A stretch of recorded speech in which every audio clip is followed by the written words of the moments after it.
Alors je vais être très clair avec vous. Soit vous décidez là maintenant d'avoir une vie extraordinaire, soit vous décidez de vous contenter de ce qu'on vous offre. En d'autres termes, soit vous agissez, soit vous subissez.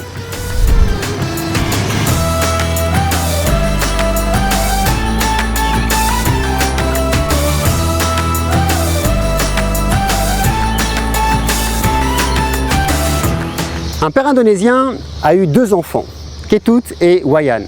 Il leur a appris dès leur plus jeune âge 2 règles essentielles pour leur vie. Et vous savez quoi? À Bali, on ne rigole pas avec les traditions. Il leur a enseigné qu'il leur était interdit d'être en contact en direct avec le soleil et qu'il leur était interdit de réclamer l'argent qu'ils avaient prêté à quelqu'un. C'est un peu comme si vous allez faire un crédit dans une banque et qu'on vous disait que, ok, ce n'est pas la peine de le rembourser. Le rêve, non? Ils ont grandi durant leur enfance avec ces 2 consignes. Et chacun d'entre eux ont pris des directions différentes. Leur père est décédé et la mère, voyant ses 2 fils, l'un vivant heureux, libre financièrement et l'autre malheureux et sans ressources, voulait essayer de comprendre.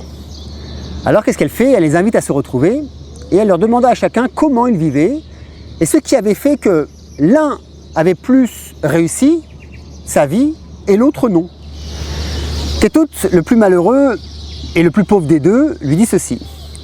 Papa nous a toujours dit qu'il ne fallait pas rentrer en contact direct avec le soleil. Alors, chaque matin et chaque fin de journée, pour aller au travail, je ne pouvais pas prendre mon scooter. Car il faut savoir qu'à Bali, 80% de la population se déplace en scooter. Donc, ce que je faisais, j'appelais un taxi pour aller à mon travail et j'en faisais de même pour rentrer le soir à la maison. Et la plus grande partie de mon salaire, en fait, était dépensée dans le transport car je n'avais pas les moyens d'acheter une voiture. Ensuite, papa a dit qu'il ne fallait jamais réclamer de l'argent que j'avais prêté. Dès qu'une personne venait me demander de l'argent pour l'aider, je lui donnais et je ne lui réclamais jamais. Je me suis donc moi-même endetté. Mais c'est ok, car cela doit être mon karma. Alors, j'accepte, c'est ainsi. Et je n'y peux rien. La mère comprenait son fils Ketut, mais était étonnée et voulait entendre l'histoire de son plus jeune enfant, Wayan, car elle savait qu'il respectait aussi la tradition et les règles de son père. Et elle lui dit, « Et toi, comment as-tu réussi ?» Eh bien c'est très simple, comme je n'avais pas le droit d'être en contact direct avec le soleil, tous les matins, je partais au travail à 5 h du matin avant que le soleil ne se lève. Et je rentrais chez moi le soir une fois que le soleil était couché.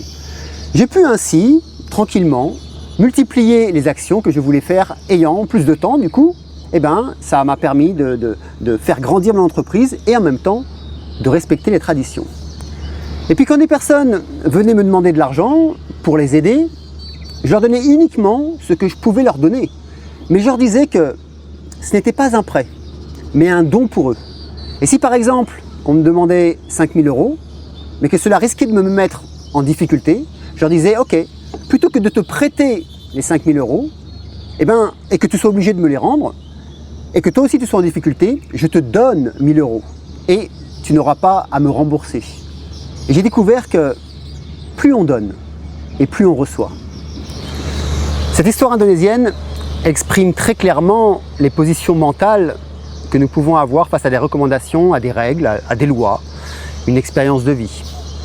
Elle nous rappelle qu'il n'existe aucune expérience de vie que nous ne pouvons pas modifier en fonction de nos désirs, en fonction de nos rêves, en fonction de nos idées.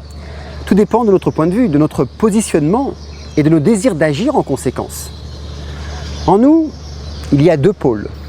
Un pôle brillant, comme le soleil, et un autre, moins brillant, comme la lune. Et il ne nous suffit pas, pour être complet, de rayonner comme le soleil en agissant bêtement sans réfléchir. Il faut d'abord que nos pensées soient vécues intérieurement. Il faut que nos intentions trouvent leur source dans le calme et la solitude de la vie intérieure, ce qui est représenté par la lune en nous. La tradition balinaise enseigne que toute pensée qui n'est pas d'abord passée par une matrice lui ayant donné forme ne peut que rester imparfaite, imprécise et floue.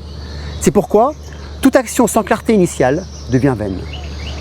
Vous connaissez sûrement cet axiome qui dit que lorsqu'on crée des fantômes, on enfante des vampires.